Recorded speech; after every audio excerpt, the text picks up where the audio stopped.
안녕하세요. 공포학과 M교수입니다. 오랜만에 군대 괴담 하나를 소개해드리려고 합니다. 일군지사라고 불리는 황소부대에 있는 괴담인데 이곳에서 근무했던 분이 제보를 주셨습니다. 가시죠. 안녕하세요 M교수님.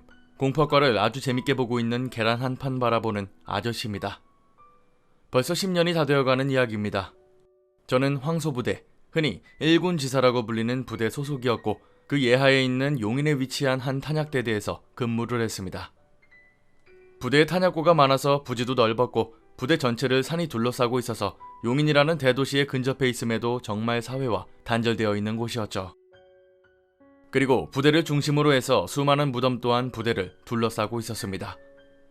부대에 진입하는 오르막길이 있었는데 그 길 양쪽에서부터 무덤이 자리하고 있었습니다. 음산한 부대 분위기도 문제였지만 정말 큰 문제는 울타리가 부대를 둘러싸고 있는 그 산 위에 쳐져 있었습니다.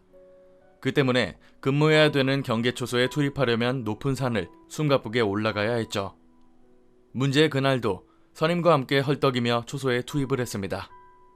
그나마 철계단을 올라가서 조금만 올라가면 바로 앞에 있는 고가 초소라서 다행이긴 했지만 근무 투입 가는 길은 늘 힘들었죠. 선임 또한 늘 그렇듯 초소에 올라가자마자 장구리를 풀고 초소 구석에 풀썩 주저앉았습니다. 야, 간부 올라오거나 거수자 오면 바로 깨워라. 자면 죽는다.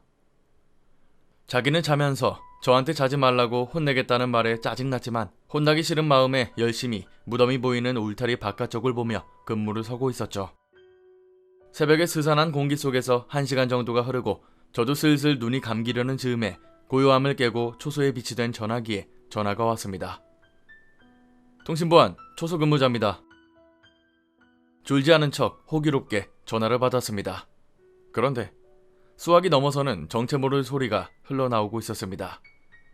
분명 신호 불량으로 들리는 소리가 아닌 조용함 가운데 누군가의 신음소리가 들렸죠. 그래서 어디에서 온 전화인가 보려고 전화기 디스플레이 화면으로 봤는데 처음 보는 낯선 번호가 떠 있는 겁니다.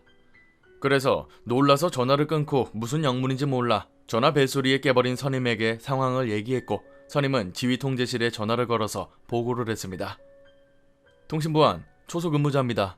모르는 번호로 전화가 왔는데 사람 신음소리만 들렸습니다.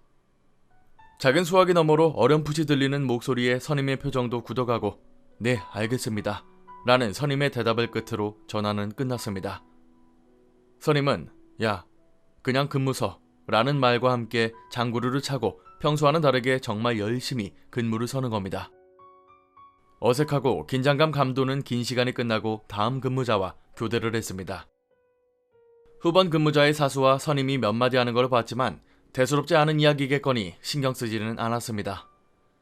평소보다 빠른 선임의 걸음을 따라 막사로 들어갈 때까지 우리는 아무 말도 하지 않았습니다. 아니 못했다는 게 더 맞을 것 같습니다. 후번 사수와의 대화 후 더욱 얼어붙은 선임의 얼굴, 무덤가를 가로지르는 무거운 분위기, 도저히 말을 할 수가 없었습니다. 복귀 보고를 하고 선임이 저를 흡연장으로 데려갔습니다. 그리고 선임이 들었던 이야기를 제게 말해줬죠. 아까 당직 간부에게 모르는 번호로 전화가 왔다고 말했을 때 당직 간부가 말하더랍니다. 어? 뭐라고? 그 번호? 옛날에 철수한 그 소초 번호잖아. 거기 분명 아무도 없을 텐데. 야, 주변 잘 보고 사주 경계 제대로 해라. 이 말을 듣고 선임은 평소와는 다르게 근무를 제대로 섰던 거였죠. 근데 후번 근무자가 와서 선임에게 말하길 이 보고 때문에 5분 대기조가 그 소초로 갔는데 사람은커녕 전화기도 없더랍니다. 이 때문에 선임 얼굴이 공포에 질려서 굳었던 거였죠.